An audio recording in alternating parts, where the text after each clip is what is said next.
So in 2016, towards the beginning of the Nixie tube hype, I decided to get this 8 IN12 tube display, having literally no idea how to use it. Well, now I've finally gotten it up and running, and I'll just be going through how to operate it. Just the simple stuff. One of the first things is knowing the correct voltage and current to use. Now it actually says on the instruction manual that you get with it what voltage to use. It's 9 volts at 300 milliamps. Now this, my one actually only pulls about 200 milliamps, 9 volts. So it's best to get like a regulated power supply, not just one of the nasty cheap ones. Oh, and yeah, it's 24 hours, so if you don't like that, you probably write your own custom code, because this thing does take RS232 inputs, which is how we're going to be setting it up today. I mean, we already have it set up, but we may as well go through the process of actually setting it up over RS232. So what you're going to want to use is putty. My friend who knows a lot more about this stuff than me, he recommends using this just because it's like Windows 10 if it's for newer operating systems. You can use Hyperterminal if you're using, I think it's Windows XP and older, but we're going to be using this because I can't think of anything else. I'm going to select serial and then go down to the little category thing on the left and change flow control to none. Yeah, you want 9600 baud, 8 data bits, 1 stop bit, no parity, and no flow control. Right, so I've got it off at the moment. No characters in there. I have not put the jumper on the real-time clock backup battery because yes, this specific model, I can't remember exactly which one it is, but it does have a real-time clock in it. So let's turn it on. It will start from 0. So in your putty terminal, you'll want to put in the time, which is in 24-hour format. So I'm just going to do 14 space 20. Oh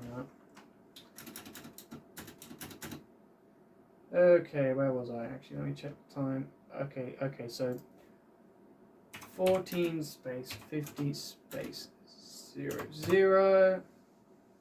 to the back time. We're going to have to wait about a minute.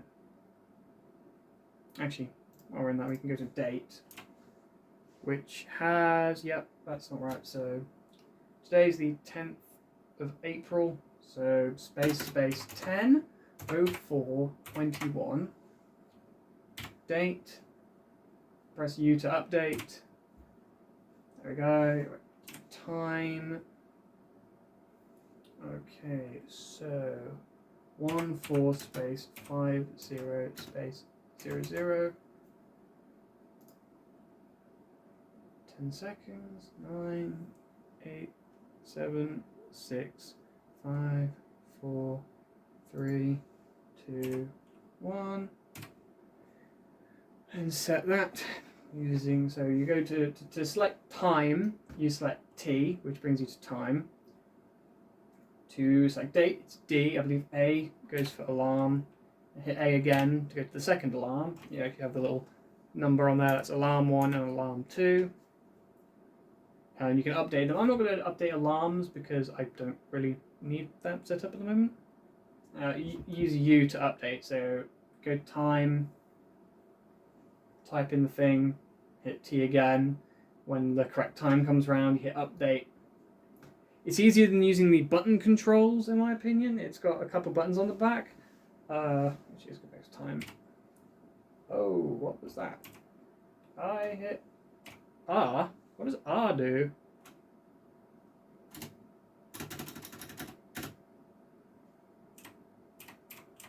Oh, I'm guessing R just resets the currently held data? Yeah, weird. I didn't know that did that. That's not in the documentation.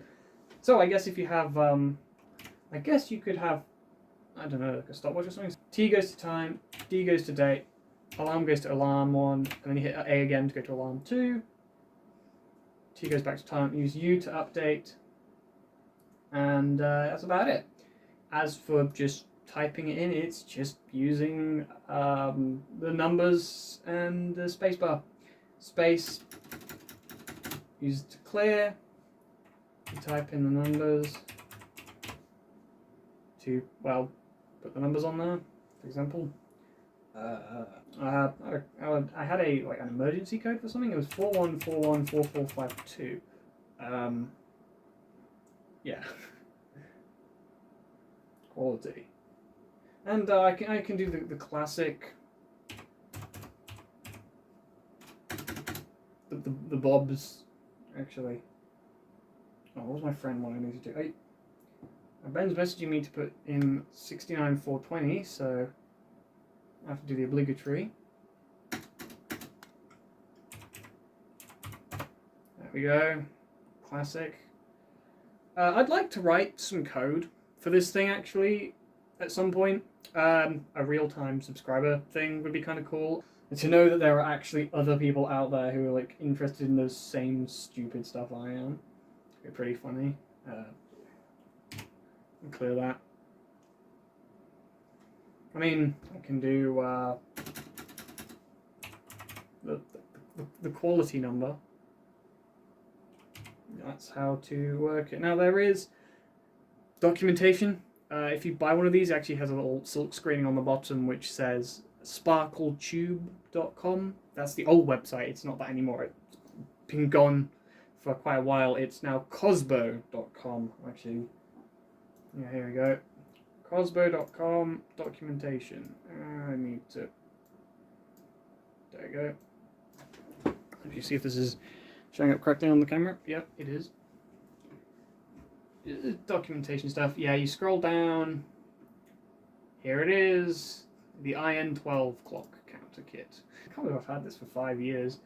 There's actually some other stuff that looks pretty cool. That's kind of interesting, but I mean, it's not as universal as this is. You can use that as a counter, as it said.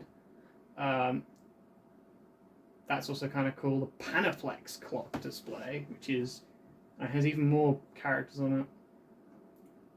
But yeah, the documentation is just a user manual PDF for the whole thing. It has all the instructions. I'll put that in the description for if anybody has one of these and they want more documentation than this video provides. I'll just put it in the description for you to look at if you want to.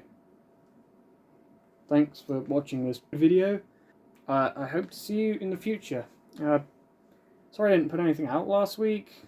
I was actually hoping to do this last week, but no, it didn't really happen. Alright, see you in the next one.